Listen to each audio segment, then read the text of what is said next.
Tarihin tozlu sayfalarında cevaplanmamış sorularla dolu nice hikaye gizlidir. Bazıları unutulur, bazıları ise nesiller boyu dilden dile dolaşır, bir efsaneye dönüşür. İşte bugün Amerika Birleşik Devletleri'nin kuruluşundan bile eskiye dayanan, tam 400 yılı aşkın bir süredir çözülememiş bir gizemin peşine düşüyoruz. Roanoke Kayıp Kolonisi. 100'den fazla erkek, kadın ve çocuk, yeni bir hayata yelken açtıkları bu topraklarda arkalarında sadece tek bir şifreli kelime bırakarak nasıl oldu da sırra kadem bastılar? Onlara ne oldu? Nereye gittiler? Bu videoda Roanoke Adası'nın tekinsiz kıyılarına gidiyor, kayıp kolonistlerin izini sürüyor, ortaya atılan teorileri inceliyor ve bu tarihi muammanın ardındaki gerçeği arıyoruz. Hazırsanız Amerika'nın en eski çözülememiş gizemine yolculuğumuz başlıyor. Her şey 16. yüzyılın sonlarında Kraliçe 1. Elizabeth'in İngiltere'sinde başladı. Avrupa'nın güçlü devletleri, yeni dünyanın zenginliklerine ve stratejik topraklarına göz dikmişti. İngiltere de bu yarışta geri kalmak istemiyordu. Kraliçenin gözde isimlerinden Sir Walter Raleigh, bu hırslı projenin öncülerindendi. Amerika kıtasında kalıcı bir İngiliz kolonisi kurmak, hem imparatorluğun gücünü artıracak hem de İspanyol hakimiyetine karşı bir denge unsuru oluşturacaktı. Roanoke Adası'na yapılan ilk keşif ve yerleşim denemeleri 1584 yılında başladı. Ancak bu ilk girişimler zorluklarla doluydu. Sert doğa koşulları, erzak sıkıntısı ve yerli kabilelerle zaman zaman gerginleşen ilişkiler, ilk kolonistlerin işini hiç de kolaylaştırmadı. Bazı kabilelerle dostane ilişkiler kurulsa da, güvensizlik her zaman pusudaydı. Bu ilk denemeler başarısızlıkla sonuçlansa da, İngilizlerin yeni dünya hayali sönmemişti. 1587 yılına gelindiğinde Sir Walter Raleigh yeni bir ve daha büyük bir koloni grubunu Roanoke Adası'na gönderdi. Bu kez liderleri aynı zamanda yetenekli bir ressam olan John White'tı. Aralarında kadın ve çocukların da bulunduğu 117 kişilik bu grup daha kalıcı bir yerleşim kurma umuduyla yola çıkmıştı. Adaya vardıklarında daha önceki yerleşimden kalan izleri buldular ama aynı zamanda zorluklarla da yüzleştiler. Ancak umutları tazeydi. Ve bu umutların ortasında tarihi bir olay yaşandı. John White'ın torunu Virginia Dare, 18 Ağustos 1587'de Roanoke'da dünyaya geldi. Virginia, Amerika kıtasında doğan ilk İngiliz çocuk olarak tarihe geçti. Bu doğum, koloninin geleceğine dair bir umut ışığı, yeni topraklarda kök salacaklarının bir simgesi gibiydi. Kolonistler evlerini inşa etmeye, tarlalarını ekmeye ve bu yeni dünyada bir yaşam kurmaya başladılar. Ancak koloninin erzağı ve malzemeleri hızla tükeniyordu. Hayatta kalabilmek için İngiltere'den acil yardıma ihtiyaçları vardı. Kolonistler, liderleri John White'ın İngiltere'ye dönüp yardım getirmesi konusunda ısrar ettiler. White, torunu Virginia'da dahil olmak üzere ailesini ve tüm koloniyi geride bırakarak gönülsüzce bu zorlu görevi kabul etti. Fakat White'ın İngiltere'ye varmasıyla birlikte işler hiç de planladığı gibi gitmedi. İngiltere, İspanya ile büyük bir savaşın eşiğindeydi. 1588'de İspanyol armadasının İngiltere'ye saldırmasıyla tüm gemilere el konuldu ve Atlantik'i geçmek imkansız hale geldi. White, vatanında mahsur kalmıştı, Roanoke'daki sevdiklerine yardım ulaştıramamanın çaresizliği içindeydi. Tam 3 uzun yıl boyunca kolonisine geri dönmeyi başaramadı. Nihayet 1590 yılının Ağustos ayında John White bir gemi bulup Roanoke Adası'na geri dönebildi. Ancak 3 yıl boyunca hayalini kurduğu kavuşma, yerini korkunç bir sessizliğe ve belirsizliğe bırakacaktı. Ada yaklaştığında her zamanki gibi yakılan işaret ateşini göremedi. Kıyıya çıktığında ise karşılaştığı manzara tüyler ürperticiydi.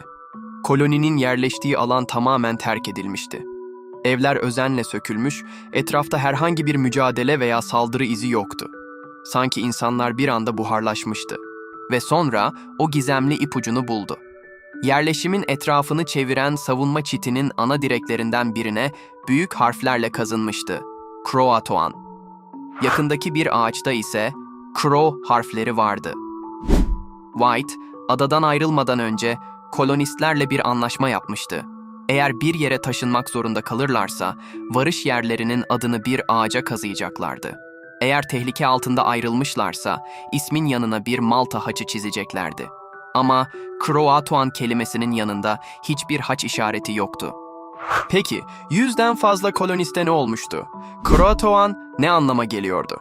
İşte bu sorular, O günden bugüne tarihçileri, arkeologları ve maceraperestleri meşgul eden büyük bir gizemin kapılarını araladı. Roanoke kayıp kolonisi hakkında pek çok teori ortaya atıldı. Teori 1. Yerli kabilelere katılma. En güçlü teorilerden biri, kolonistlerin yakındaki Hatteras adasında yaşayan ve dostane ilişkiler kurdukları Croatoan kabilesine sığındığı veya onlarla kaynaştığı yönünde. Croatoan yazısı bu teoriyi destekler nitelikte. Hatta bazı Lambi kabilesi üyeleri soylarının Roanoke kolonistlerine dayandığına dair sözlü geleneklere sahip.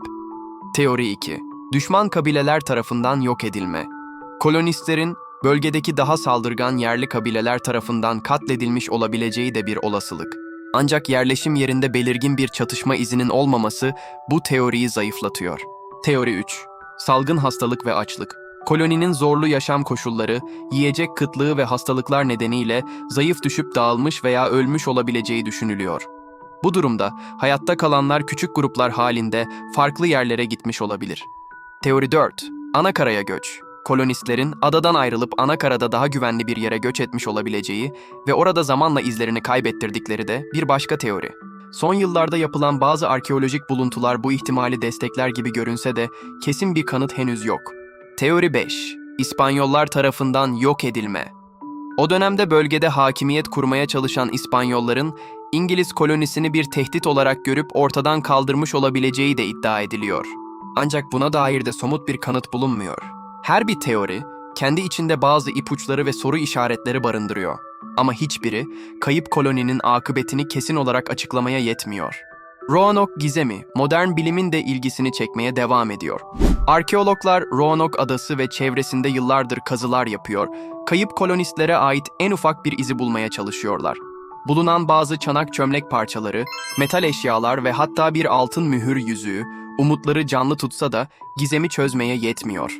DNA teknolojisindeki gelişmeler, Lumbee kabilesi gibi grupların sözlü tarihlerini test etme ve olası Avrupalı soy bağlantılarını araştırma imkanı sunuyor. Ancak bu çalışmalar da henüz kesin sonuçlar vermiş değil. Zaman zaman ortaya atılan değer taşları gibi sahte ipuçları ise gizemi daha da karmaşık hale getiriyor. Roanoke kayıp kolonisi adeta çözülmek istemeyen bir bulmaca gibi direniyor. Evet, Roanoke kayıp kolonisinin hikayesi, 400 yılı aşkın bir süredir devam eden, soru işaretleriyle dolu bir destan. Belki de bu gizem hiçbir zaman tam olarak çözülemeyecek. Ama bu durum, onun etkisini ve merak uyandırıcılığını azaltmıyor, aksine artırıyor. Roanoke sadece kaybolmuş bir grup insanın hikayesi değil, aynı zamanda cesaretin, umudun, bilinmeyene duyulan merakın ve insanlığın doğa ve zorluklar karşısındaki kırılganlığının da bir anlatısı. Bu kayıp hikaye, Amerikan folklorunda ve tarihinde derin izler bıraktı, kitaplara, filmlere konu oldu. Peki siz ne düşünüyorsunuz? Roanoke kolonistlerine ne oldu? Croatoan kelimesi neyin habercisiydi? Bu çözülmemiş miras, bize kendi tarihimiz ve bilinmeyenlerimiz hakkında neler fısıldıyor? Yorumlarda kendi teorilerinizi ve düşüncelerinizi paylaşmayı unutmayın. Bir sonraki kayıp hikayede buluşmak üzere.